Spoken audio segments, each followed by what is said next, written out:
أعوذ بالله من الشيطان الرجيم بسم الله الرحمن الرحيم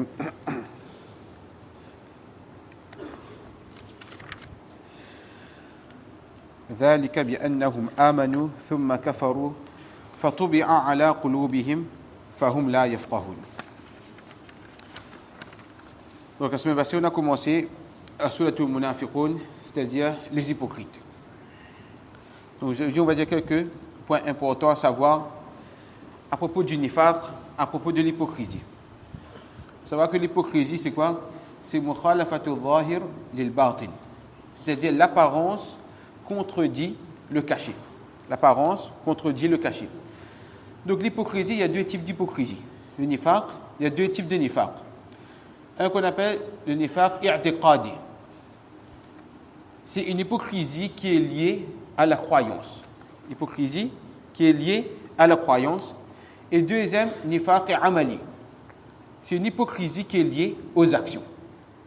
Une hypocrisie qui est liée aux actions. À l'époque de Rasulullah sallallahu alayhi wa sallam, d'abord il faut savoir qu'à Makkah Mukarrama, il n'y avait pas d'hypocrite. Il n'y avait pas d'hypocrisie à Makkah Mukarrama. Parce qu'à Makkah Mukarrama, là-bas au contraire, il fallait cacher son islam.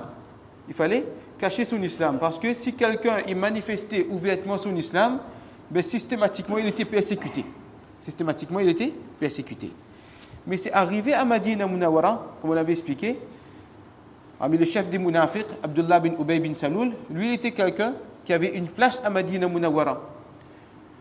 Mais lorsque le prophète sallallahu alayhi wa sallam est arrivé à Madina Munawwara, maintenant là, il s'est dit que maintenant il n'aura plus sa place. Parce que maintenant tout le monde sera attentionné vers le prophète sallallahu alayhi wa sallam. On ne va plus faire un compte avec lui. Donc il n'aura plus ce prestige qu'il avait, il n'aura plus ce titre. Donc là maintenant, les munafiq, ils ont pris un coup. Donc lorsque le prophète sallallahu alayhi wa sallam est arrivé à Madina Munawwara, ils essayaient toujours d'essayer de planifier contre le prophète sallallahu alayhi wa sallam, doucement, doucement. Mais c'est lorsqu'il y a eu l'expédition de Badr, en l'an 2 de l'Hégire, et que le prophète sallallahu alayhi wa sallam et les musulmans, 313 contre 1000, et les musulmans, ils ont eu la victoire. Là maintenant, les munafiq, ils se sont dit, Inna hadha al-amra qad tawajjaha. Elle dit maintenant, cette affaire, c'est-à-dire cette affaire de din, maintenant c'est parti maintenant.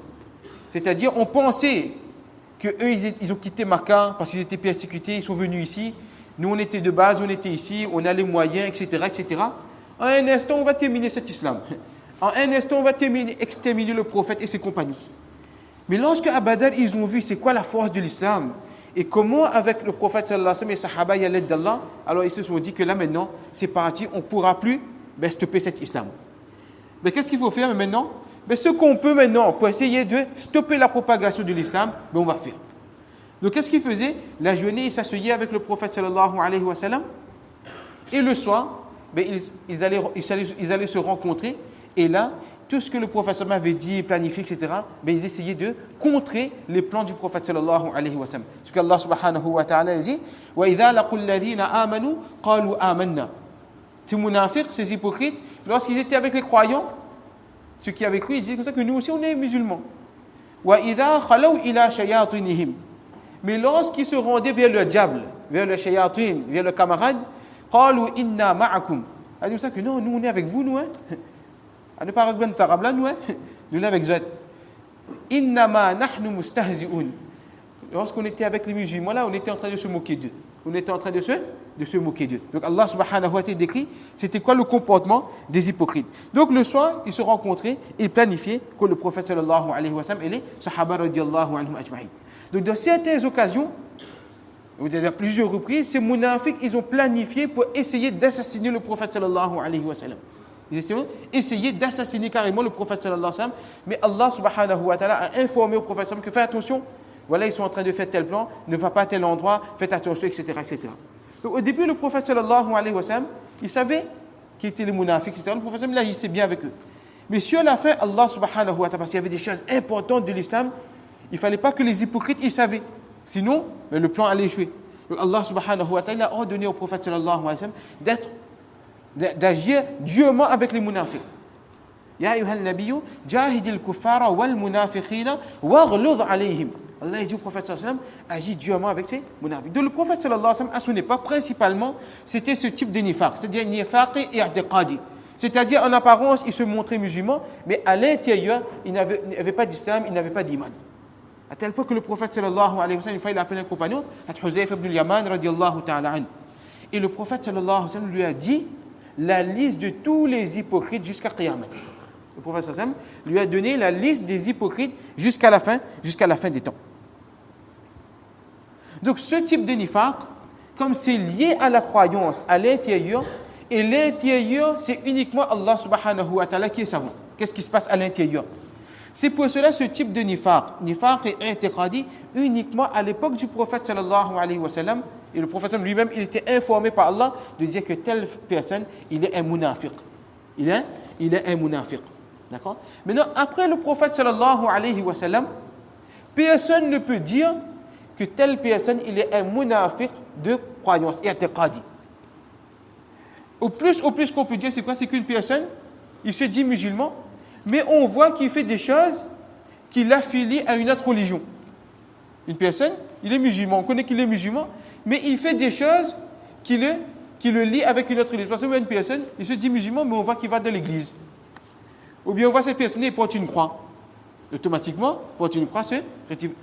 Alors on va demander à cette personne-là, comme ça, vous les musulmans, pas musulmans. Vous les musulmans, vous faites telle chose.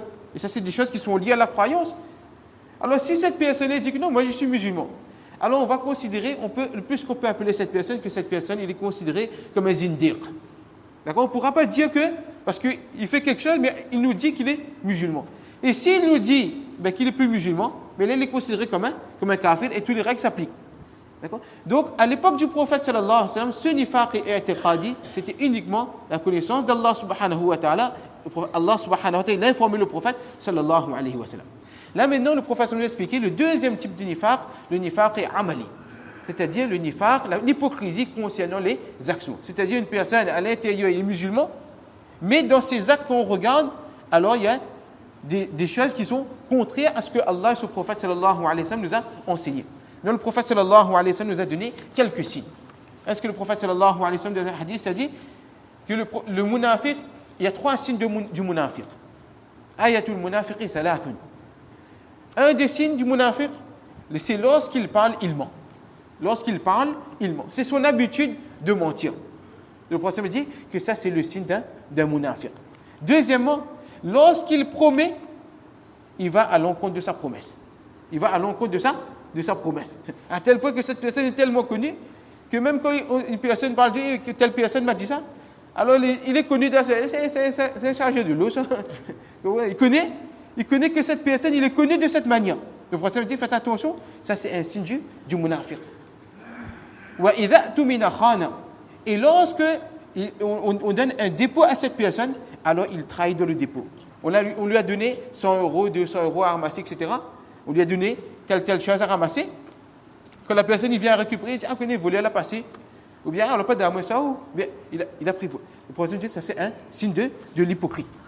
Parmi d'autres signes de l'hypocrisie, le prophète sallallahu alayhi wa sallam dit que l'hypocrite, lorsqu'il arrive à une discussion, ou bien il a eu une discussion avec quelqu'un, une dispute avec quelqu'un, alors il dépasse les limites.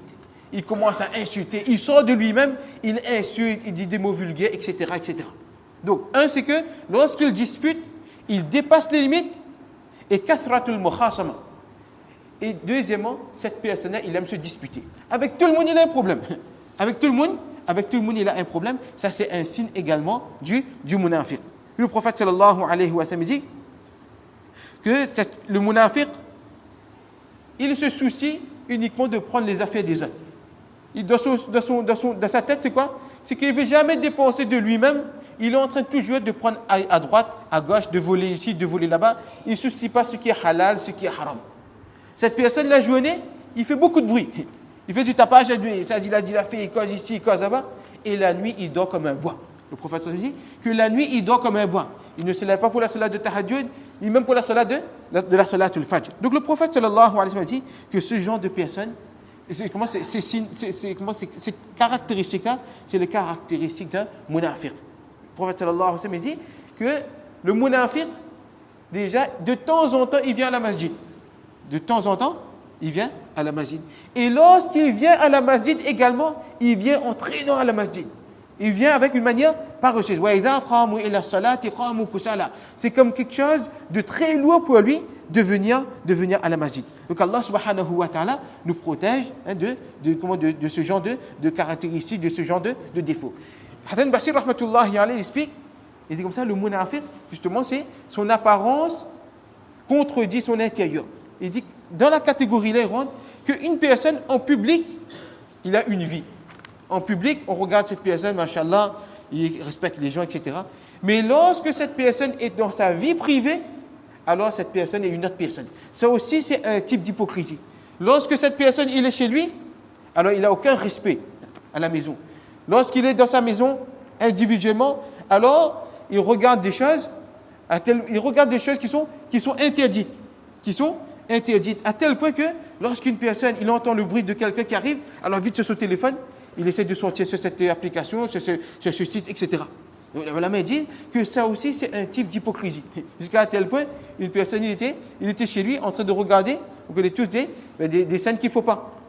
Et là, il a entendu un bruit de la porte. Alors tout de suite, il a été sur le téléphone, etc. Il est parti pour ouvrir la porte. Et c'est que quoi? C'était un chat en train de gratter sur la porte. En train de gratter sur la porte. Alors, Alim, il dit, regarde ça. Cette personne, il a la crainte du chat, mais il n'a pas la crainte d'Allah subhanahu wa ta'ala. Allah est en train de le voir. Donc, de la même manière, avoir une vie extérieure, montrer une vie extérieure, et à l'intérieur, individuellement, cette personne, il est impliqué de la désobéissance d'Allah, c'est un type d'hypocrisie. Qu'est-ce que cette personne doit faire? Il doit faire le souci de corriger sa propre personne. Et plus grave encore, c'est que cette personne, même en apparence aussi maintenant, il ne se soucie plus de garder un minimum de dignité, un minimum de respect. Et c'est dommage, le ulama dit que c'est dommage. De plus en plus, on voit que le musulman, il est en train de perdre cette dignité, il est en train de perdre ce respect. Que même en public maintenant, il n'a plus cette force de se protéger des péchés, même en public. Maintenant, il commet des péchés ouvertement. Donc, le prophète sallallahu alayhi wa sallam nous a annoncé ces signes. Ce n'est pas pour qualifier des gens. Il c'est munafiq, parce que regarde, le prophète dit comme ça qu'il promet, alors il ne fait pas. Non, le prophète sallallahu alayhi wa sallam nous a dit, ce n'est pas pour critiquer les autres, mais pour que chacun d'entre nous, on s'abstient de ce genre de qualité. Donc, Allah subhanahu wa ta'ala dit, ذَلِكَ بِأَنَّهُمْ آمَنُوا ثُمَّ كَفَرُوا فَطُبِعَ عَلَىٰ قُلُوبِهِمْ فَهُمْ لَا يَفْقَهُونَ. Cela parce qu'ils ont cru. Ces munafiq, qu'est-ce qu'ils ont fait? Ils ont cru. C'est-à-dire, ils ont attesté avec leur langue, thumma kafaru, mais avec leur cœur, ils ont renié. Avec leur cœur, ils ont renié. C'est pour ça le munafiq, c'est qui? C'est cette personne qui entre dans l'islam par une porte et il ressort par une autre porte. Exactement comme un rat, il rentre d'un trou et il ressort par un autre trou. Le munafiq, c'est ça. Il entre dans l'islam par un trou. Avec sa langue, il a dit « Ashhadu an la ilaha illallah ». Mais avec son cœur, il est sorti de l'islam. Fatubi'a ala qulubihim. Donc, de par son comportement, de par ses caractéristiques, qu'est-ce qui est passé? Leurs cœurs ont été scellés. Allah, il a scellé leur cœur que maintenant, cette personne, il ne peut plus comprendre le haqq. Il ne peut plus comprendre la vérité. La vérité est claire et apparente et nette devant cette personne. Cette personne ne peut plus comprendre la vérité. Pourquoi? Fatubi'a ala qulubihim. Allah subhanahu wa ta'ala a scellé le cœur de cette personne. Fahum la yafqahun. Et ils ne peuvent plus comprendre. Ils ne comprennent plus. Inch'Allah, la semaine prochaine, Inch'Allah, on va continuer la suite, Inch'Allah. Subhanallah, subhanakallahumma wa bihamdika, nashhadu an la ilaha illa anta astaghfiruka wa atubu ilayk, subhana rabbika rabbil izzati amma yasifun, wa salamun alal mursalin, walhamdulillah.